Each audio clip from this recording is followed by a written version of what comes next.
ஐயனார் துணை சீரியலில் அடுத்து வர எபிசோடில் நம்ம வானத்தை இருந்துட்டு, அம்மா இங்கே வாங்க, எங்கே இருக்கீங்க? பாண்டியோட வீட்டில் பொங்கல் கொண்டாடுறாங்களாம், நான் அங்கே போய் கொண்டாடணுன்னு எனக்கு தோணிக்கிட்டு இருக்கு, நான் அங்கேயே போய் பொங்கல் கொண்டாடிக்கிறேன் அப்படின்னு சொல்லிட்டு வானத்தை சொல்கிறாங்க.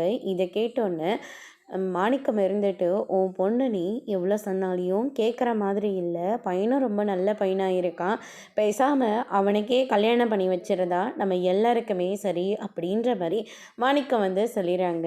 இதை கேட்டோன்னே வானதி ரொம்பவே சந்தோஷப்படுறாங்க. உங்கள் அப்பா சொன்னது உனக்கு கேட்டுச்சுல்ல, அவனுக்கே உன்னை நாங்கள் கல்யாணம் பண்ணி வச்சிடறோம், அதனால் மறுபடி அவனை பொண்ணு கேட்க சொல்லு அப்படின்ற மாதிரி உங்களுடைய அம்மா சொல்கிறாங்க. அம்மா ரொம்ப தேங்க்ஸ்மா அப்படின்னு சொல்லிட்டு வானதி ரொம்பவே சந்தோஷத்தோட நம்ம பாண்டியை பார்க்குறதுக்காக வீட்டுக்கு வராங்க. வீட்டில் பொங்கல் ஏற்பாடெல்லாம் ரொம்பவே சூப்பராக போயிட்டுருக்கு. ஐயனார் அப்பனே என் குடும்பத்தை நல்லபடியாக பார்த்துக்கோ அப்படின்னு சொல்லிட்டு நம்ம நடேசன் ஒரு பக்கம் சாமியை கும்பிட்டுட்ருக்காங்க. உனக்கு இன்றைக்கி சந்தோஷமான செய்தியை நான் கொண்டு வந்திருக்கேன் அப்படின்ற மாதிரி வானதி சொல்கிறாங்க.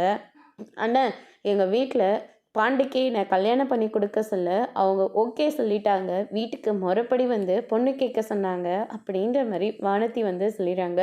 இதை கேட்ட உடனே பாண்டி பயங்கரமாக ஷாக் ஆகுறாங்க.